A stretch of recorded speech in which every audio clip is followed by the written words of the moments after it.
ကိုစနေပြီနော်ရိုက်နေပြီနော်ကိုပြောလေကွာမင်းဟုတ်ကဲ့မင်္ဂလာပါကျွန်တော်ဒီနေ့တော့အမေရိကန်ကနေပြီးတော့မှကျွန်တော်စကားပြောတတ်တဲ့ပန်ဒီလေးတစ်လုံးကိုမှာထားပါတယ်ဆိုတော့ဒီဗီဒီယိုလေးမှာကအဲ့ဒီပန်ဒီလေးကဘောင်စင်းနေတာဆိုတော့ကျွန်တော် unboxing လေးလုပ်သွားမယ်ပေါ့နော်ဆိုတော့ကြည့်လိုက်အောင်ဘာလေးလဲဆိုလို့ရှိရင်ကျွန်တော်ရဲ့ Apple ရဲ့ကျွန်တော်တို့ဘာလေးလဲဆိုတော့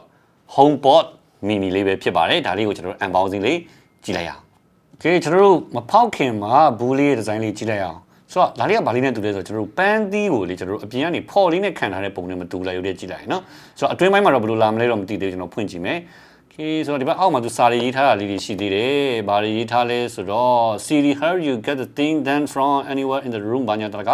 အဲ့ဒီမှာ requirement ပါတယ်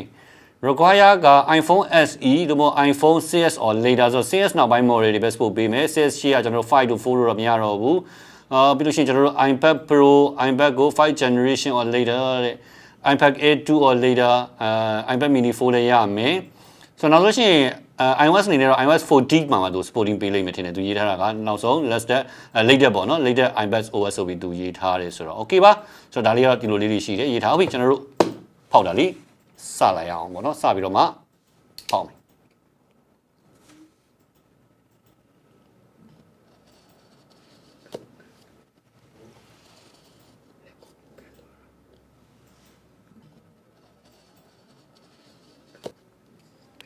ဆိုတော့ကြည့်လိုက်အောင်တိုင်အောင်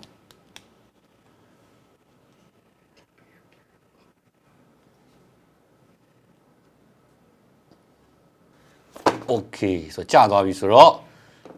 ဖြည်းဖြည်းချင်းကျွန်တော်ဖယ်လိုက်မယ်နော်တန်ဆိုတော့ကျွန်တော်ရဲ့ HomePod mini လေးကတော့ထွက်ရှိလို့လာပါပြီဆိုကြည့်အောင်လက်ရှိခံကြည့်ရတာကျွန်တော်ခုနကပြောသလိုပဲဒီလားပန်းသီးကိုလေအပြင်မှာကျွန်တော်တို့စားတဲ့ပန်းသီးကိုဖော့နဲ့ဆွတ်ထားသလိုမျိုး feeling လေးရတယ်နော်ဆိုတော့တခုရှိတာကဒီမှာတပိုင်းလေကျိုးကြီးပိုင်းလေဆိုတော့ဒီကျိုးကြီးဆိုတော့ကျွန်တော်တို့ဒီ Apple event launch မှာလေ launch ပွဲမှာတို့ဒီ HomePod mini ကိုမိတ်ဆက်တုံးကကျွန်တော်ဒီကျိုးကြီးမတွေ့မိဘူးနော်အားလုံးတွေ့မိလိုက်လားမသိဘူးဒီကျိုးခုမှဒီမှာသူကျိုးကြီးနဲ့တာတန်းလိုင်းနေကျိုးโอเคဆိုတော့ဒါခဏနေအောင်မင်းခဏနေအောင်စက်ကြည့်မယ်ဒီမှာဘာတွေပါအောင်မလဲဆိုရင်ဒါတော့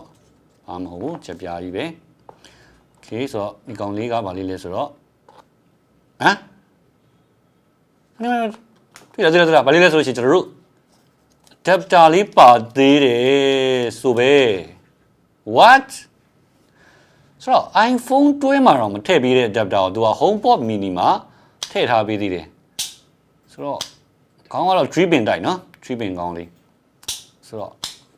လောက်ထားတော်တော်လေးတက်ရက်တယ်နေဦးဒီမှာစာလေးတွေရေးထားရှိသေးတယ်ချက်ကြည့်လိုက်မယ်နော်ဆိုတော့ 942MB က80 watt အနေနဲ့ဂျားမှာကျန်သေးတယ်20 watt လေးရေးထားတယ်ဆိုတော့သူက 9.22 ဆိုတော့ကျွန်တော်မြောက်လိုက်တယ်ဆိုလို့ရှိရင်ဒီ20ကက်ကရတယ်ဆိုတော့ကျွန်တော်တို့ဒါ20 watt ဒါ fast charging လို့ပြောရမှာနော် PD လေးရတယ်ဆိုတော့ဟုတ်ပါပြီဆိုတော့ကျွန်တော်တို့ iPhone 12ဝယ်ထားတဲ့ iPhone 12 series ဝယ်ထားတဲ့ Pro တွေ 6 တွေအနေနဲ့ adapter လေးဒီ adapter လေးလိုချင်တယ်ဆိုရင် HomePod mini လေးဝယ်ရမှာပေါ့နော်လူကဖြစ်နေတာမသိဘူး Okay ဆိုတော့ဘာမှပါတော့ပြီးဆိုတော့ဒီထဲမှာဘာတွေပါသေးလဲဒါကတော့ user manual bla bla bla HomePod mini bla bla bla အဲဒီမှာကျွန်တော်တို့ပုံမှန်တိုင်းပဲ Apple logo လေးပါအောင်မယ် sticker လေးပါအောင်မယ် Okay ရပြီဒါလေးဖယ်လိုက်တော့မယ်ကျွန်တော်ဆက်ပြီးတော့မှကြည့်လိုက်အောင် Okay အဲ့တော့ကျွန်တော်တို့အခုဆက်လက်ပြီးတော့မှဒီ HomePod mini လေးကိုကျွန်တော်တို့ဗာလေးနဲ့မိတ်ဆက်ပေးရင်ကောင်းမလဲဆိုရှင်ကျွန်တော်မှရှိတဲ့ iPhone 12 Pro လေးနဲ့မိတ်ဆက်ပေးလိုက်အောင်ဆိုတော့သူနဲ့အောင်ကတ်လိုက်တာနဲ့သူကဆက်လက်လုပ်ဖို့တောင်းလိုက်မယ်ပေါ့နော်ဆိုတော့ကတ်လိုက်မယ်ဟုတ်ပြီဆိုတော့တွေ့တဲ့အတိုင်းပဲကျွန်တော်တို့ HomePod mini ဆိုပြီးတော့ဆက်လက်လေးတက်လာတယ်ဆက်လက်လေးလုပ်မယ် Okay ဆိုတော့အခုလက်ရှိတော့ဗာလဲဆိုလို့ရှိရင်သူကအခန်းရွေးခိုင်းတာပေါ့နော်ဘယ်အခန်းမှာရှိနေတာလဲဆိုတော့လက်ရှိတော့ကျွန်တော်တို့က office ဆိုတော့ office room ပေါ့ဗျာဆိုတော့ office continue Okay ခဏဆောင်မယ်ဆိုတော့ Apple Music Okay ဒါလေးတော့ကျွန်တော် subscribe လုပ်တော့အောင်เนาะ knock down ထားလိုက်မယ် use personal request continue agree transfer setting Okay ဆိုတော့အခုကတော့သူကအပေါ်က HomePod ရဲ့အပေါ်ကဒီကောင်လေးပေါ့เนาะဒါလေးကိုသူကကင်မရာနဲ့ center လုပ်ပြီးတော့မှဒီချိန်ခိုင်းတာပေါ့เนาะချိန်လိုက်မယ် ဟိုအတန်လေးကြာနော်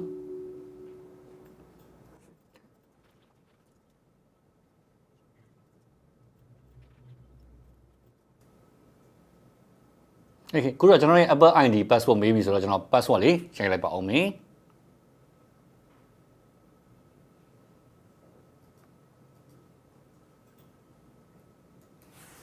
ရပြီစကြည့်အောင် Okay ဆိုတော့ရသွားပြီ Hi, I'm Siri. Welcome to HomePod. You can't tell, but I'm waving. To get my attention, say Hey Siri. Let's get started. Say, Hey Siri, what can you do? Okay ဆိုတော့သူက select ကတော့ခုနကတော့ကျွန်တော်လုပ်လို့တော့ပြီးသွားပြီပေါ့နော်ခုလက်ရှိသူကကျွန်တော်တို့ဘာခိုင်းလဲဆိုတော့သူပြောခိုင်းတဲ့စကားလေးရှိတယ်ပေါ့နော်အဲ့ဒါကျွန်တော်ပြောကြည့်လိုက်မယ် Hey Siri what can you do I can do lots of things, like turn on the lights, set a timer, and tell you about the weather. Okay Now you try. Say, Hey Siri, play some music. Okay ဆက်ပြီးတော့မှထပ်ပြီးတော့မှခိုင်းပြန်ပြီသူမခိုင်းရတယ်ကိုခိုင်းနေတယ် Hey Siri play some music Apple Music one now playing.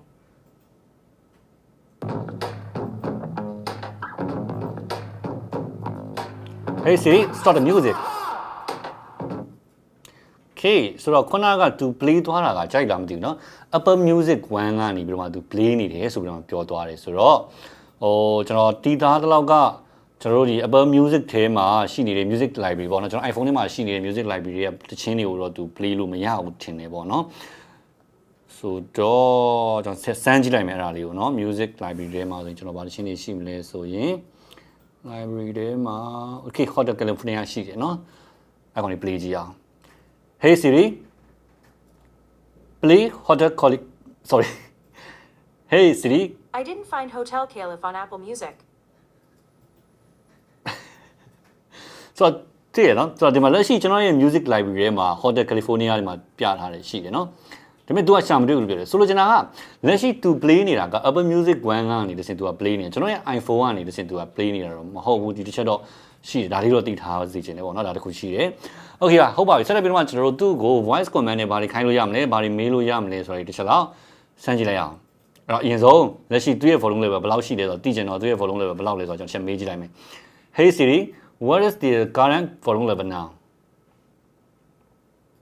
The current volume is 62%. 62% 62ရာခိုင်နှုန်းပေါ့နော်သူရဲ့ volume level အတန်ရာခိုင်နှုန်းက62ရာခိုင်နှုန်းရှိရလို့ပြောတယ်ဆိုတော့ဒါကတော့ပထမချင်းကျွန်တော်တို့ဒီ unboxing လုပ်ပြီးချင်းမှာသူရဲ့ default ကတော့62ပဲပါတယ်ဆိုတော့ okay ဆိုတော့နည်းနည်းသူ့တင်ကြည့်လိုက်မယ် Hey Siri set the volume level to 90% Okay, I changed it. ပို့ပြီးတော့မှကျေသွားတယ် Hey Siri set the volume level to 100% Okay, I changed it. ပို့ကျေပါတယ်ဟုတ်ပြီတော့မေးခွန်းတစ်ခုမေးကြည့်အောင် Hey Siri what is the dollar bearing in the USA Here's what I found from wikipedia.org. Since its topping out in 2013, One World Trade Center, New York City, has been the tallest skyscraper in the United States. For more, say, open this on iPhone. Okay ဆိုတော့ကျွန်တော်မေးလိုက်တဲ့မေးခွန်းသူဖြေတာမှန်တယ်လို့ပြောရပါမယ်နော် Okay ဆိုတော့ကျွန်တော်တို့ game လေးတစ်ခုကစားကြည့်အောင်သူနေပေါ့နော်ရမလားတော့မသိဘူးကျွန်တော်တို့ Google Assistant ဆိုရင်တော့ဒါလေးလုပ်ပေးနိုင်တယ်ပေါ့နော်ဒီမှာတော့လုပ်ပေးနိုင်မလားမသိဘူးဒီချက်တော့စမ်းကြည့်ချင်တယ်ဆိုတော့စမ်းကြည့်အောင် Hey Siri roll a 12-sided dice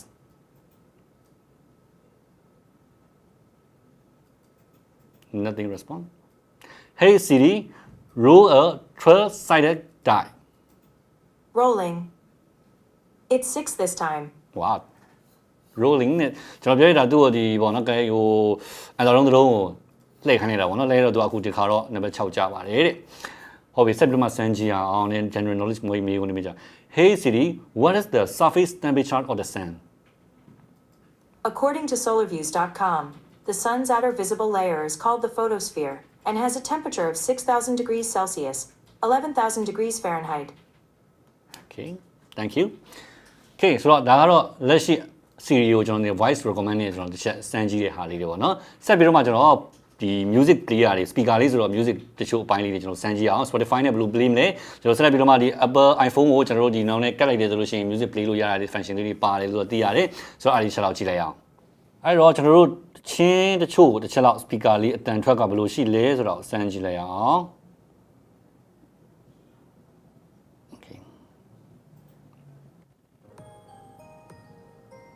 အတန်လေးကတိုးနေသေးတယ်ပေါ့နော်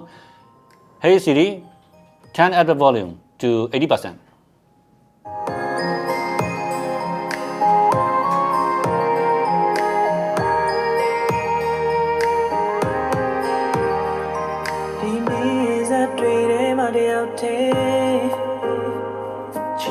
အခုလက်ရှိကဒါကဘယ်လောက်လဲ 80% နဲ့တွားနေတော့ကျွန်တော် 100% ကြီးတင်ကြည့်လိုက် Hey Siri turn up the volume to 100%ကိုတယောက်ထဲတော့မင်းချင်လေးတွေဖြစ်မှာ ဟုတ်ခုနကကြရတော့ရှင်က homebox ကနေပြီးတော့မှ homebox mini ကနေဒီဘက်ရှင်ဖုန်းလေးကိုပြန်ရောက်လာဆိုတော့တဘောဟုတ်ပြီအဲ့တော့ကျွန်တော်ပြန်ကတ်လိုက်နေရော့စာလေးပေါ်လာ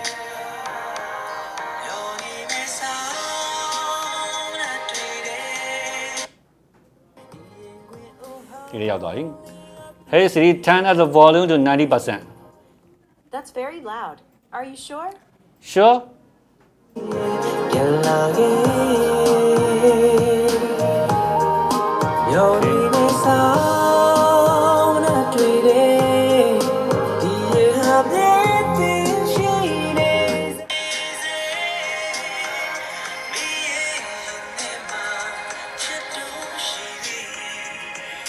ရော့ဟုတ်ပါမှာတော့ပလေး လေးစီပြန်ခဲ့ရော Hey Siri stop ကိုကြီးတော့ပြောရင်ရှင်းတယ်ဆိုကောင်းတယ်